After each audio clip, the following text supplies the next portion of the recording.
Hola, ¿cómo están? Estoy ensayando una nueva técnica para poner el micrófono que no me joda, que funcione. Vamos a ver si está bien ahora. Bueno, bienvenidos al sitio del Villegas.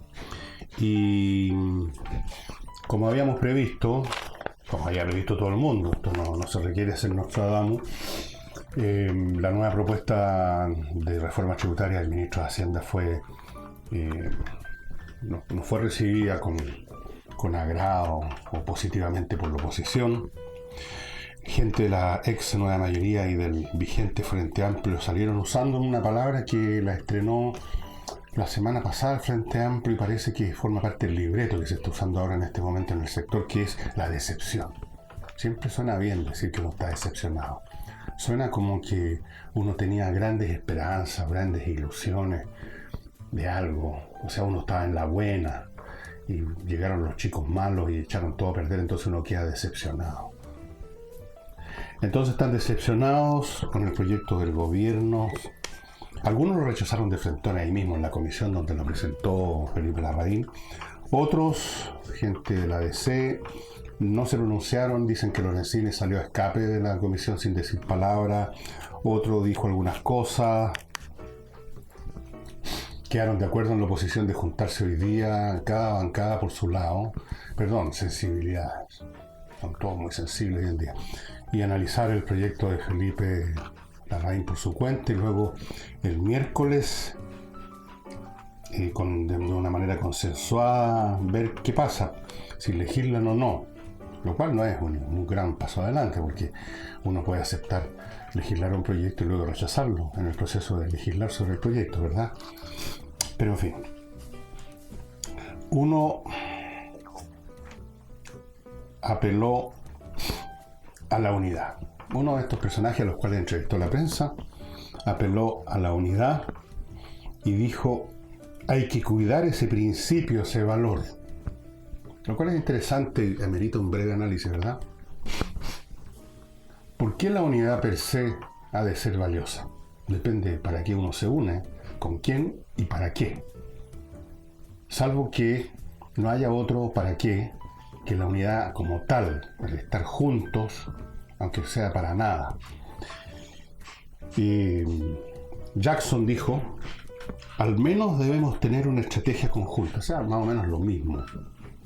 No es bueno una señal de descoordinación, que ya la estaría dando quizá ese personaje de la DC que salió a escape, o algún otro que dice que le van a echar otra mirada al asunto y que no es llegar y rechazar, no sé. Entonces, da la impresión, una impresión bastante apoyada en los hechos, no solo con este proyecto, sino que con otro, que están más preocupados de esa unidad que de cualquier otra cosa. O sea, no interesa tanto cuál es el proyecto o no, si lo van a aprobar. Supongamos que milagrosamente deciden aprobar algo que les gusta, como ocurrió con algunas cosas, o no, o lo van a rechazar. El hecho es hacer todo eso en patota, en conjunto. La unidad para ellos es esencial. Y la pregunta es, ¿por qué? Cuando uno pertenece, cuando uno es parte, cuando uno se asocia, se suma a un grupo de partidarios de algo, partido, que tiene un determinado conjunto de ideas, programas y visiones del mundo, es eso lo que interesa. Habiendo esas visiones, ese programa, etc., es eso lo que interesa, es eso lo que nos une con otros. La unión es un resultado de que varias personas piensan o tienen percepciones, ideas muy similares, quizás iguales. La unidad entonces es un resultado natural, se da por añadidura. Pero cuando no hay absolutamente nada, no hay ideas específicamente de ninguna clase, no hay agenda, no hay programa, salvo el programa de volver al gobierno, salvo el programa de fastidiar al gobierno, salvo la agenda de evacuar los rencores y las tirrias que les produce todo lo que suene a derecha. Bueno, entonces la unidad per se es lo que vale, deja de ser el efecto de una coincidencia de ideas y valores y se convierte en el principio mismo en la cosa das Ding an sich, la cosa en sí misma, que es necesario promover y defender. Como dice aquí Boric, es un valor, o lo dijo otro, un principio, ese valor, la unidad. La unidad, que es una cosa instrumental, se convierte en el fin en sí mismo. Así que se alinean para mantenerse como un poder de voto y de veto en el Congreso. Para mantenerse juntos para torpedear al gobierno y eventualmente algún día en el futuro, no sé con qué programa, no sé con qué candidato o candidata, tratar de contarle otro cuento del tío al país. Pero mientras tanto, el tema es, jodamos al gobierno y punto. Ahora ustedes dirán, no, lo que sucede aquí es que la izquierda tiene ciertos valores y principios que ellos consideran que son lesionados por las iniciativas del gobierno. Bueno, ¿cuáles principios y cuáles valores? O sea, los chilenos sí, claro, nos conocemos toda la retahíla de frases hechas que espeta permanentemente ese sector. Pero con eso no se gobierna con frases hechas, no se gobierna con discurso, no se gobierna sacando a relucir el perfeccionamiento de la democracia, la solidaridad con los pobres, ¿qué más? La rica diversidad. Con esas frases hechas y otras muchas más, no las voy a decir todas, no los voy a latear con eso. Con eso no se gobierna. Tuvimos una demostración de esa incapacidad para gobernar con frases generales con el gobierno de la alta comisionada de los derechos humanos, pues, donde incluso sus propios proyectos, como resultado, como fruto de esta falta de precisión conceptual, que es la peste que agobia ese sector, estaban hasta mal redactados y mal hechos y no se entendían. Recuerden ustedes que el proyecto de reforma tributaria tuvieron que hacer una especie de manual más gordo que el proyecto mismo para aclarar, cosa que tampoco se logró mucho. No hay. Fuera de eso, hay otro tema interesante, ¿no? Que estaba notando ayer pensando en esta materia.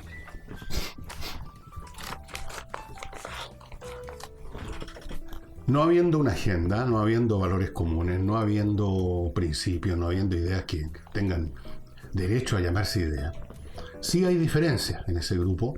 Las ideas del diferente paquete de clichés que gustan usar o nacidas de las distintas experiencias políticas que tienen.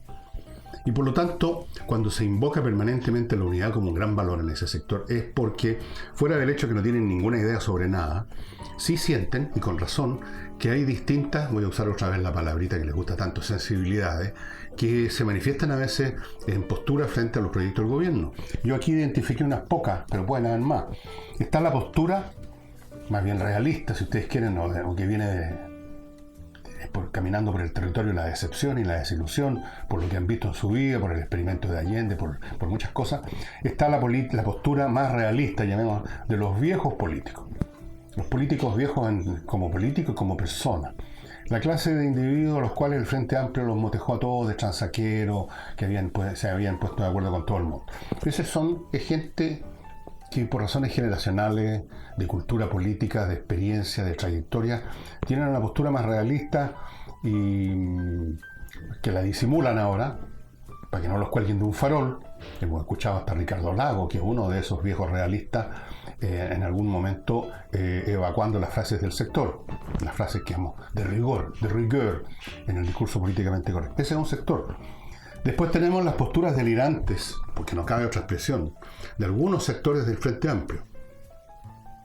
O sea, delirante porque es un delirio seguir todavía enarbolando frases, conceptos o palabras que corresponden a sensibilidades, otra vez, políticas probadamente fracasadas en la historia del planeta. Viejas frases, digamos, que uno se las escuchaba a Niceto Rodríguez en los años 50. Ese es un sector. Dentro del mismo Frente Amplio hay otros sectores que son más realistas, que son más inteligentes. Esa es la palabra. Sobre todo hay algunos individuos que son más inteligentes dentro del sector, pero lejos más inteligentes que el promedio que hay en ese grupo, que no es muy alto por lo demás. Lejos. Y que han tenido problemas con sus compañeros por lo mismo, como siempre ocurre en esos casos. Esos tienen otras posturas. Después tenemos las posturas de la democracia cristiana. No me pregunten cuáles son esas posturas exactamente porque nunca se ha sabido, pero suelen, digamos, como se dice, desmarcarse un poco, a veces un poco más, de las posturas del piño. Y lo mismo cabe decir del Partido Radical. Entonces tenemos, sin que hayan distintas agendas específicas, distintas grandes teorías del universo, sí tenemos distintas posturas, llamémoslas viscerales, que están más o menos ocultas en algunos momentos, pero que brotan tarde o temprano, y por eso, como esas son fuerzas centrífugas que destruyen la capacidad de voto y de veto de la oposición, que es lo único que tienen ahora, nada más, porque en la opinión pública, en las encuestas, en todas partes están, digamos, por el suelo. Tienen lo que el pueblo les dio, desafortunadamente, hace unos años atrás en el Congreso. Entonces, para ellos es esencial la unidad. Por eso es que es un valor esencial para ellos. Los unen además a todos estos sectores, en todo caso, porque esto es muy complicado. No tienen ideologías como conjunto. No tienen ya muchas ideologías que valga la pena mencionarlas así como partido. Tienen, por otro lado, ciertas posturas, llamémoslas nacidas de sus distintos ciclos políticos, históricos y demográficos. Pero tienen además un elemento que los une, un elemento también emocional, que es el inmenso rencor que tienen contra este gobierno, contra todo lo que suena la derecha, contra Piñera, los empresarios. Ahí hay una cierta unidad de reacciones, tienen ciertos reflejos condicionados comunes, más fuertes o menos fuertes. Hay una dosis también de ambición que los une, quieren volver al poder. Por Dios, qué rico estar en el poder, por Dios. Ahora tienen el poder que les da ser miembros del Congreso y recibir todos los privilegios, que como ustedes saben, todos los días se están descubriendo nuevos privilegios de esta gente. Pero eso no es nada comparado con lo que es estar en el gobierno y poder premiar a todos los camaradas, digamos, hasta a nivel de jefe de campaña en Pelotillehue, con algún carguito en la administración pública. Recordemos que la señora alta comisionada de los derechos humanos metió como 100.000 personas en la administración pública. Inventaron ministerios para meter más gente. Eso los une también. La ambición. Y por último está la inercia intelectual del sector, que yo les recomiendo a ustedes, a los que les interese escudriñar cuál es el secreto espiritual, llamemos así, de la izquierda moderna, la nacida con los marxistas, con Carlos Marx, Engels, Lenin y toda esa gente. Léanse El opio de los intelectuales de Raymond Aron, un intelectual francés ya fallecido. Este libro es de los años 50, 60, plenamente vigente. Pueden también leer otro libro que se llama Sociología del comunismo, de Pierre Monnereau. Pueden leer otro libro que se llama El libro negro del comunismo, no me acuerdo de los autores, que es una especie de catálogo de los horrores que han sido el resultado de los regímenes comunistas. Pueden leer El manifiesto comunista de Karl Marx, publicado en 1848. Ahí ustedes van a encontrar elementos que están todavía en la mente de muchos de ellos vigentes, en algunos casos bastante diluidos. O sea, ese elemento que les mencionaba, espiritual del sector, es la inercia intelectual. Si uno escudriñara, si uno va con la máquina del tiempo a los orígenes de la formación, incluso de estos viejos, cuando eran cabros chicos, en los años 40, vamos a encontrarnos con que se mamaron algún folletón de estos que publicaba el Partido Comunista o que llegaban de la Unión Soviética, y esa ha sido su formación intelectual hasta el día de hoy. Los cabritos del Frente Amplio, los que son cabritos, porque hay unos que son unos viejones y unas viejonas chuñuscos y chuñuscas, esos se han alimentado de lo que se llaman los epígonos del marxismo. Epígonos son personas que vienen después de un creador de una religión, llamemos, y le desarrollan, digamos, la nota al pie de página. Esos se han leído los epígonos franceses, pero también es la misma papilla al final de cuentas. Bueno, antes de continuar, amigos, ustedes ya quizás han visto, si no lo ven, lo van a ver ahora. Este perfume, muy rico. No, computador no, para mí no. Se llama Napoleón 1815, es de la Maison Gallimard y es uno de la variada gama de perfumes que pone a su disposición monparfum.cl, que es un sitio, una empresa que tiene este sitio, desarrollada por chilenos que viven en el sur de Francia, donde se encuentra la capital del perfume de la galaxia, en Grasse, alrededor de Grasse, en ese sector. Una zona de preciosa floricultura. Las flores son una de las fuentes para la producción de perfume, como ustedes saben. Entonces, ellos manejan los perfumes de la Maison Gallimard, de la Maison Mikhaïev, de la Maison Molinard. Son todas casas muy famosas. Estos perfumes no llegan a Chile salvo por intermedio de monparfum.cl. Son exquisitos. Y si usted tiene dudas acerca de quién le convendría más, para una señora mayor, para una niña más joven, para usted y para un caballero, ellos tienen un chat en el sitio monparfum.cl, donde usted puede hacer consulta. El sitio funciona con horario normal de oficina, llamemos acá en Chile, 9 a 6 de la tarde, una cosa así. Y si quiere más detalles sobre estos perfumes, quiere conocerlos en vivo y en directo, antes de comprar, el 30 de abril, el martes 30 de abril, desde las 4 a las 8 de la noche van a estar presentes con un stand, con un puesto ahí, con una, qué sé yo, en el Hotel Plaza San Francisco, Santiago, en la Alameda, que es ese hotel al ladito de la estación Universidad de Chile. No cuesta nada entrar, por supuesto, y usted mismo ahí va a poder probar perfume, mirar, vitrinear y comprar con Red Compra o tarjetas de crédito. Son perfumes exquisitos, perfumes de maravillosa fragancia y duradera. No es el perfume rasca que usted se lo echa a la salida de la ducha y antes que se termine de poner los calcetines ya se evaporó. Son perfumes exquisitos de monparfum.cl. Y recuerde que si usted compra ahora en Monparfum online, le va a llegar de inmediato porque tienen un stock acá en Chile, listo para distribuirlo a los compradores.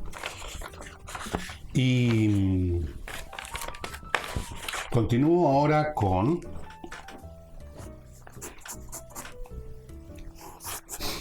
esta especie de teleserie mexicana de esas antiguas que había, que no terminaban nunca, con mucha emoción. Ahí no había capítulo donde no hubiera mujeres y caballeros llorando a gritos. Corría la mermelada por los muros. Mucha emoción. Bueno, la emoción es lo más popular en el mundo, ustedes saben. Eso es lo que está pasando con el movimiento, con la situación de Venezuela. Y yo les mencionaba ayer que hay un grupo contacto que organizó la Unión Europea que tiene como objeto convencer a las partes, o sea, al gobierno Maduro y a la oposición que lidera Guaidó, de que se pongan de acuerdo para una elección adelantada. Ese es el objetivo del grupo contacto. A esta iniciativa diplomática que yo dije que es un indicio de que se estaría ahí más o menos vislumbrando un camino de salida para las dos partes que están como luchadores de Cachacascán, agarrados en una presa en que ninguno de los dos lados puede moverse y puede vencer al otro. Se ha sumado ahora el presidente de México, el señor López Obrador, que imitando a Jimmy Carter y a otros norteamericanos que han tratado de iniciar procesos de paz entre israelitas y palestinos, siempre aparecen en una postura así, con los brazos abiertos, como para abrazar al mundo, ¿eh? Como el Cristo Redentor, que está ahí en Río de Janeiro. Entonces apareció este señor con los brazos abiertos, ofreciendo su casa, ofreciendo México para que se contacten las partes y le pongan alguna salida, o sea, le pongan fin a la crisis venezolana. Y esto no es por casualidad. Maduro llamó a México y a Uruguay a retomar estas iniciativas para un diálogo que en algún momento dado se insinuaron, pero se deshicieron rápidamente. Y esto es otra señal de que, una señal que puede ser una señal de la realidad, o puede ser una señal equivocada, o puede ser una señal de la realidad, pero la realidad puede cambiar a su vez.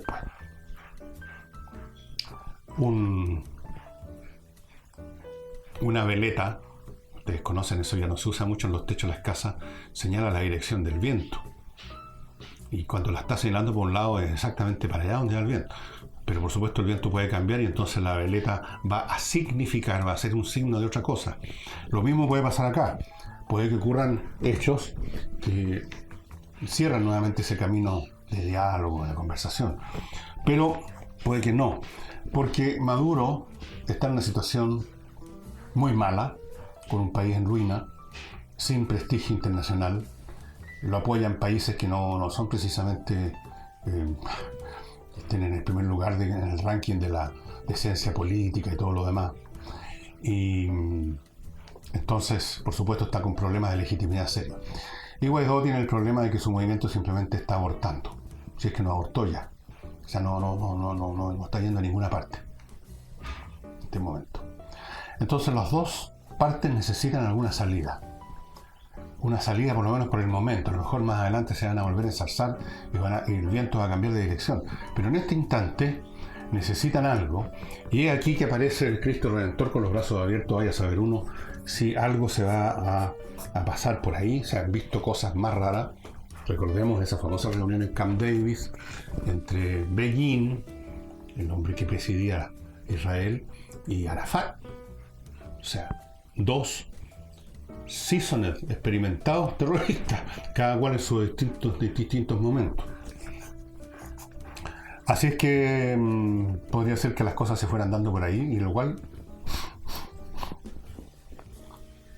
no sé qué va a resolver realmente. Por el momento, si llegan a algún acuerdo, va a ser, por ejemplo, que haya una votación en 6 meses, por decir algo.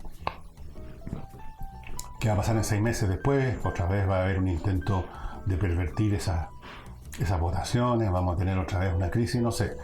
Pero en la vida, cuando uno ya es más viejo, va aprendiendo que no hay planes a tan largo plazo que funcionen, sino que uno simplemente todo lo que puede aspirar es ir salvando el día. Vamos a ver qué pasa en Venezuela. Continúo a propósito de, volviendo un poco al principio, ¿no? Del tema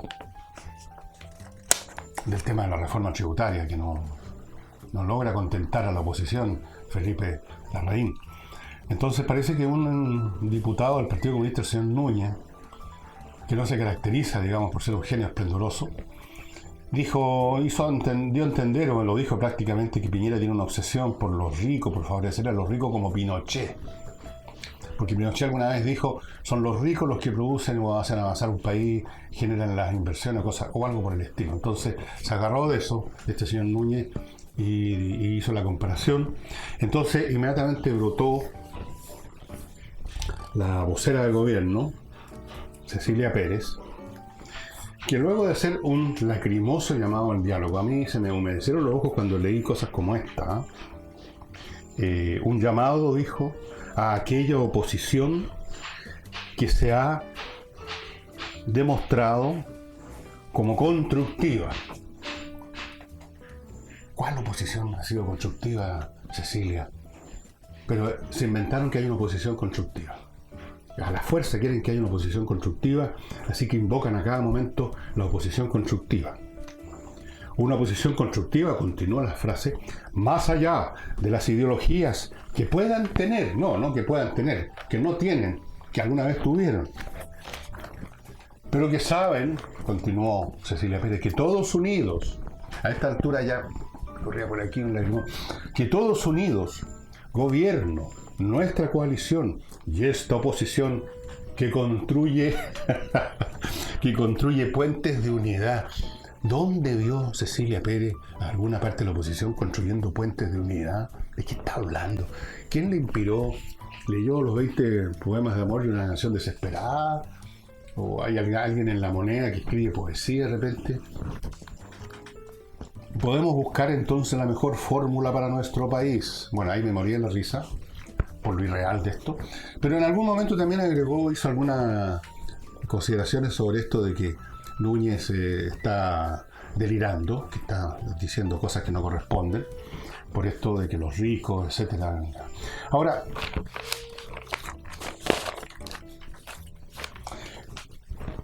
es un hecho, les guste o no les guste el señor Núñez y a toda su pandilla de ideólogos trasnochados.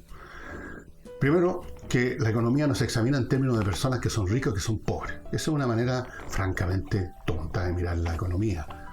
Sobre todo la economía capitalista. A lo mejor tiene sentido cuando existía una formación social mercantilista, donde había alguien que acumulaba oro en un horcón, ¿no es cierto? Entonces había que sacarle el oro, meterle la mano al bolsillo, diría ahora Alejandro Guilla. Pero si usted, señor Núñez, a pesar de ser comunista, no ha leído nunca El Capital de Carlos Marx, que es la Biblia del Partido Comunista, debiera hacerlo. Hágalo ya, porque ya en los primeros capítulos, si no recuerdo mal, Carlos Marx hace una distinción tajante entre el capital como entidad monetaria y los capitalistas o los que gestionan ese capital, que incluso pueden ni siquiera ser dueños de ese capital. Pueden no ser los titulares de ese capital, sino que gestionadores, como lo es un gerente de una empresa, por ejemplo, o un financista, un experto en una mesa de dinero. Un hombre en una mesa de dinero en Chile y en todas partes maneja capital y no es dueño del capital. El capital, señor Núñez, tiene su propia lógica. Tiene usted que leer el capítulo sobre la mercancía, sobre el dinero, etcétera, en el capital, ahí va a aprender un par de cosas. Entonces, sí, efectivamente, no los ricos, porque lo rico tiene que ver con una dimensión individual, la cantidad de patrimonio que yo tengo. El capital es el que hace crecer un país, pues hizo incluso los países comunistas. En los países comunistas también se requería capital. El capital es el que invierte y produce riqueza eventualmente. No son los pobres, o más bien dicho, o sea, los que no son titulares de capital, pues. La señora Juanita no puede hacer crecer un país. El señor que tiene un buque manicero no puede hacer crecer un país. Yo, usted, que tenemos un ingreso mayor o menor según el caso, el suyo mucho mayor que el mío, desde luego, señor Núñez, porque usted es congresal y recibe todos esos beneficios.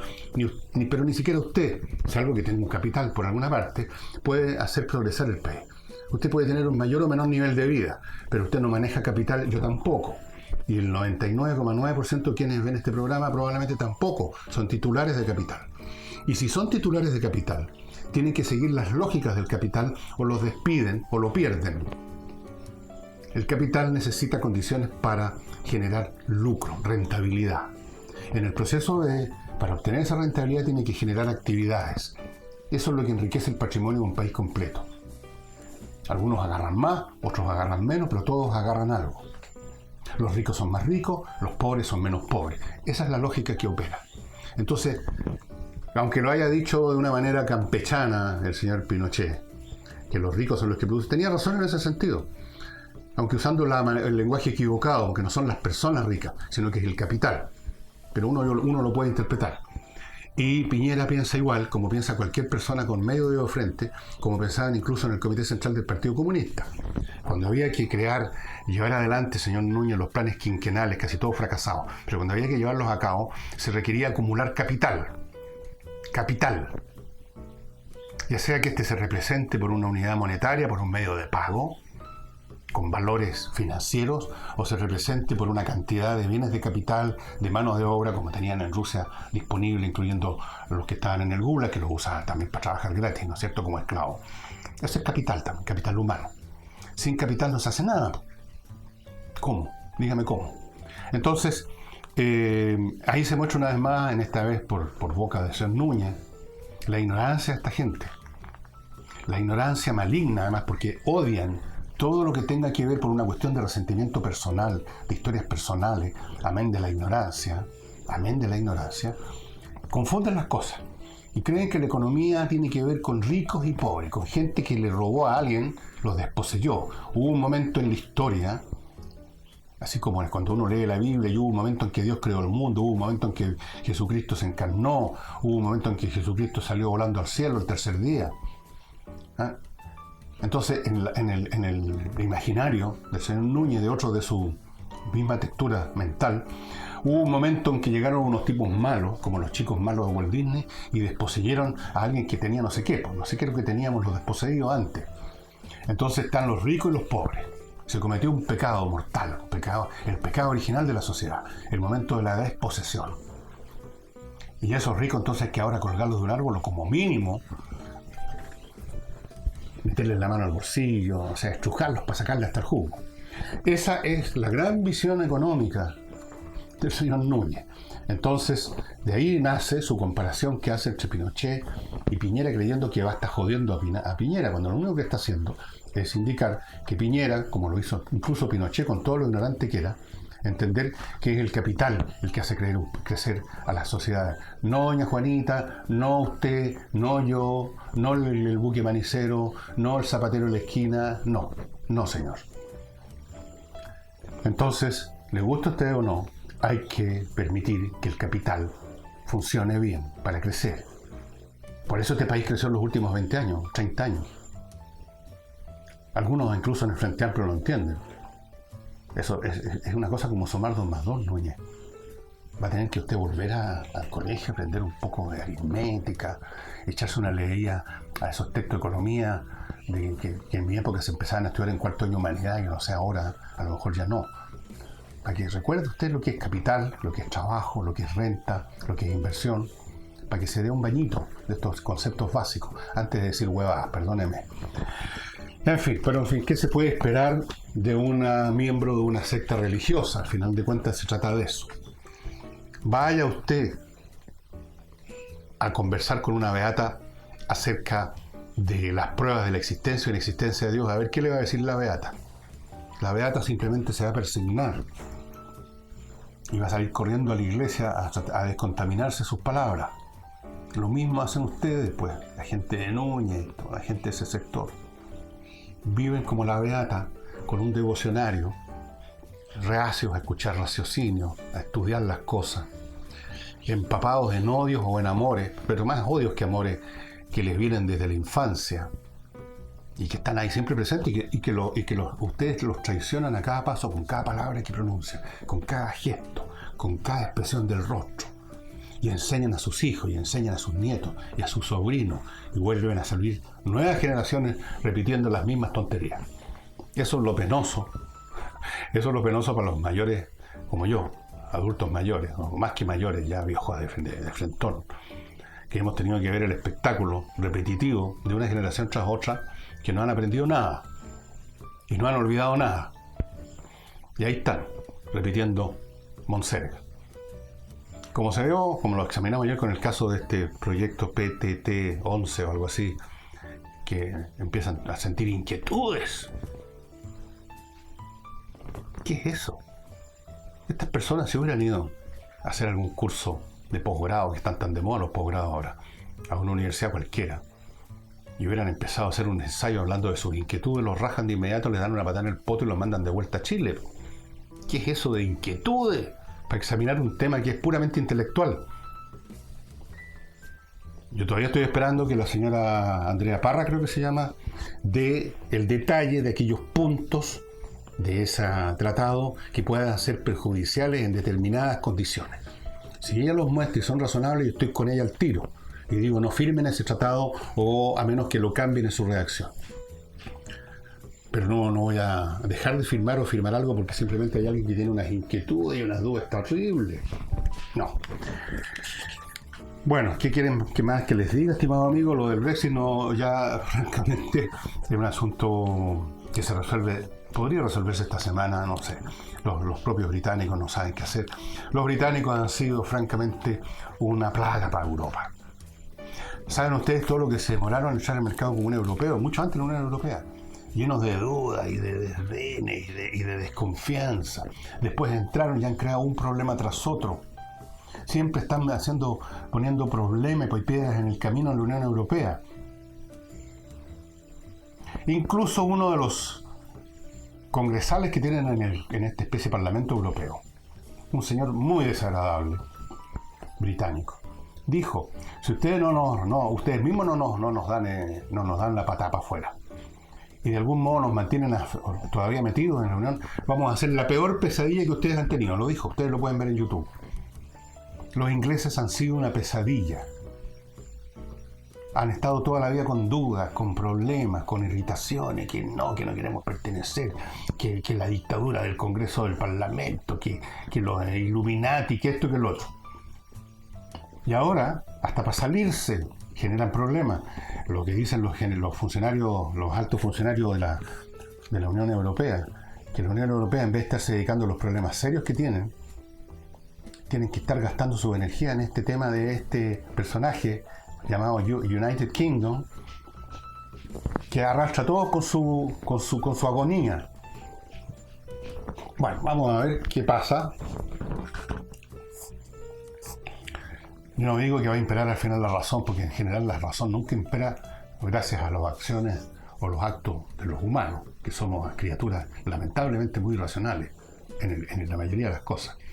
Se va a imponer, como quien dice, la lógica de las cosas, que se impone de una manera muy brutal cuando nosotros no intervenimos para manejarla. Así como cuando hay un temporal de viento y usted no es el que cierra las ventanas se van a cerrar eventualmente igual, pero se van a cerrar cuando el viento las cierre de una manera brutal, rompiendo los vidrios. Bien, vamos a ver lo que pasa con el Brexit.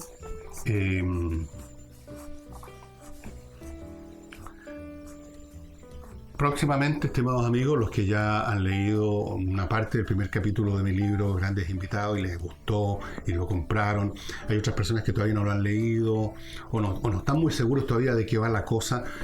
En unos días, una semana o menos, no sé exactamente, vamos a reemplazar ese fragmento del primer capítulo por un fragmento de otro capítulo. Y ya con esos 2 capítulos, no voy a mostrar más, sí. Ya con esos 2 capítulos ustedes ya van a poder hacer, digamos, con 2 puntos se puede hacer una línea, ¿verdad? Van a poder tener mucho más claro de qué trata el asunto. Los invito a los que no lo han hecho a entrar al portal elvillegas.cl, y ahí encabezando, en la primera pantalla, aparece un link para entrar a leer ese fragmento, que es casi la mitad, un poco más, del primer capítulo de Grandes Invitados. A los que ya lo adquirieron en preventa, les agradezco mucho su confianza. El libro va a llegar de todas maneras a sus manos. A los que me están consultando desde fuera de Chile, estamos buscando una manera para enviárselos. Yo personalmente, aunque yo no estoy metido en la parte administrativa de este sitio, la parte administrativa es quizás una expresión demasiado ampulosa para las 2 personas que se encargan de esto, vamos a ver manera también de que el libro llegue a manos de todos quienes lo compraron o de quienes, bueno, en fin, yo veré, vamos a hacerlo. Todos los que quieran tener un libro lo van a tener de una forma o de otra. Eso se los doy por firmado, como se dice. Y bueno, muchas gracias a las personas que se han seguido sumando. Todos los días se suman personas a Patreon y a otros mecanismos que tenemos de apoyo a este portal, y por eso que estamos todavía funcionando. Nosotros no tenemos capacidad de resistencia, digamos, como para aguantar así sin energía eléctrica, llamémoslo así, por mucho tiempo. Así que vivimos al día y se lo agradecemos muchísimo a los que tienen confianza, a los que les gusta este sitio, a los que mandan mail. Ayer estuve contestando un montón de mails que se me habían acumulado porque no me habían llegado. Y bueno, eso sería todo. Creo que ya estamos en los 40 minutos del programa más o menos. Así es que me falta algo aquí de publicidad. No. Sí, pues me estaba faltando algo. Me estaba faltando 2 cosas. Miren ustedes que soy despelotado. Me estaba faltando la joya, estimado amigo, de Bowmex.com, que es la tienda online más grande de Chile. Joyas preciosas, metales preciosos, diseños maravillosos, con 30% de descuento. Qué mejor regalo para el Día de la Madre, que es el domingo 12 de mayo. Ya empieza a echar una miradita en Bowmex.com, la tienda online más grande de Chile, con 30% de descuento. Y si usted es empresario, grande, mediano, muy grande, o emprendedor, alguien que está empezando recién, póngase en manos de Controller, esta empresa que está a mi izquierda, formada por expertos en este campo que trabajaron por años en grandes empresas internacionales, disponen de un software único de nivel internacional adaptado a Chile para manejar sus asuntos de gestión de dinero, pago de impuestos, auditoría, contabilidad. Todo eso que suele ser complicado, que suele ser un pantano donde algunas empresas nunca salen de ahí, o arrastran el tema a medio morir saltando por años, perdiendo tiempo y dinero. Pónganse en manos de Controller. Hay planes para todo tipo de empresas, la atención es personalizada. Echen una mirada en el sitio de ellos que están ustedes viendo, Controller SPA. Hay otros medios de contacto. Contáctense, consulten. Les va a cambiar la vida en su empresa. Créanme, ha sucedido con empresas que durante años funcionaban a medio morir saltando, como les decía, salían adelante pero a la rastra, como pasa con tantas cosas en este mundo. Partimos haciendo algo mal, no muy bien, y seguimos haciéndolo así por años tras años tras años, hasta que nos dicen, oye, así se hace mejor. Tal cual con Controller SPA. Y dicho eso, vamos a ver mañana qué pasa con la resolución de las bancadas, las sensibilidades. Qué sensibles son todos hoy en día. Las emociones andan por todos lados. ¿Qué van a considerar? ¿Qué van a decir del proyecto finalmente? Consensuadamente yo creo que le van a dar una patada en el poto. Eso es lo único que sabe hacer la oposición. No creo que suceda otra cosa. Si sucede otra cosa, me voy a ir de rodillas a la Virgen de los Vázquez dándome golpes con una correa. Y será hasta mañana.